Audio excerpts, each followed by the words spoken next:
ഈ ഒരു വേദിയിലേക്ക് ക്ഷണിക്കുകയാണ്. ശ്രീകുമാർ സർ വേദിയിലേക്ക് ജോയിൻ ചെയ്യാനായിട്ട് റിക്വസ്റ്റ് ചെയ്യുന്നു. ഇനിയും ഒരുപാട് ആൾക്കാർ വരാനുണ്ട്. ഈ വീൽ ചെയർ ഒക്കെ ഏറ്റുവാങ്ങാനായിട്ട് നമ്മൾ അർഹിക്കപ്പെട്ട കൈകളിലേക്ക് എത്തുമ്പോഴാണ് അതിന്റെ വില നമ്മൾ മനസ്സിലാക്കുന്നത്. അങ്ങനെ ഉള്ള ആൾക്കാരാണ് ഇവിടെ വന്നിട്ടുള്ളത്. അങ്ങനെയുള്ള കൈകളിലേക്കാണ് നമ്മളിത് ഏൽപ്പിക്കുന്നത്.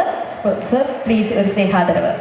നമ്മുടെ ശ്രീ ശ്രീകുമാർ നമ്മുടെ മദർ തെരേസ ഫൗണ്ടേഷന്റെയും മാതാ കോളേജിന്റെയും എല്ലാമായിട്ടുള്ള ജിജി മാമിന്റെ ഏറ്റവും അടുത്ത സുഹൃത്താണ്. അവർ ഒരു മാത്രവുമല്ല, അവർ ക്ലാസ്മേറ്റ് കൂടിയാണ്. ഈ ക്ലാസ്മേറ്റിന് കൊടുക്കും ഒരു കൈയടി. അവർക്ക് ഒരുപാട് ഓർമ്മകളുണ്ട്. ഒരു കലാലയ കാലത്തെ ഒരുപാട് ഓർമ്മകൾ തിങ്ങി നിൽക്കുകയാണെന്ന് തോന്നുന്ന ഈ നിമിഷം. എന്തായാലും മദർ തെരേസ ഫൗണ്ടേഷന്റെ ഇങ്ങനെ ഒരു വേദിയിൽ ഒരാൾ ജനപ്രതിനിധിയും മറ്റൊരാൾ ചാരിറ്റി പ്രവർത്തകയുമായി നിൽക്കുമ്പോൾ എന്താണ് നിങ്ങൾക്ക് പറയാനുള്ളത്? പറയൂ.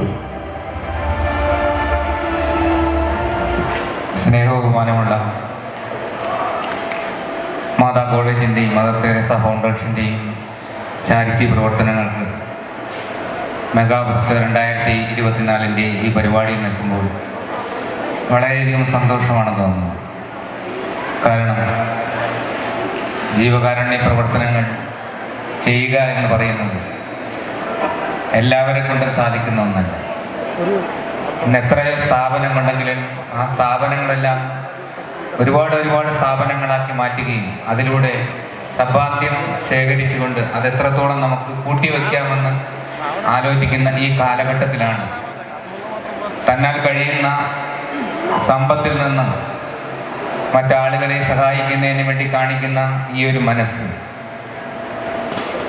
പണ്ട് നമ്മുടെ ആളുകളൊക്കെ പറയാറുണ്ട്, എല്ലാവർക്കും സ്വർഗത്തിൽ പോകണം എന്നാണ് എല്ലാവരും പറയാറ്, ഇല്ലേ? ആരെങ്കിലും നരകത്തിൽ പോകണമെന്ന് ആരെങ്കിലും പറയാറുണ്ട്? ഇല്ല.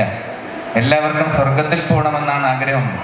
പക്ഷെ സ്വർഗത്തിലേക്കുള്ള ഒരു എൻട്രി പാസ്സാണ്.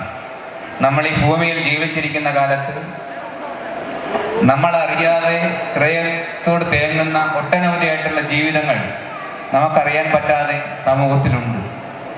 എല്ലാ കഴിവുകളുള്ള നമ്മൾക്ക് അങ്ങനെ കഴിവുകളില്ലാത്ത ആ ആളുകളെ കണ്ടെത്തി അവർക്ക് ചാരിറ്റി പ്രവർത്തനം നടത്തുന്നതിന് വേണ്ടി പ്രവർത്തിക്കുന്ന എൻ്റെ സുഹൃത്തു കൂടിയായിട്ടുള്ള ജിജി ജോസഫ്.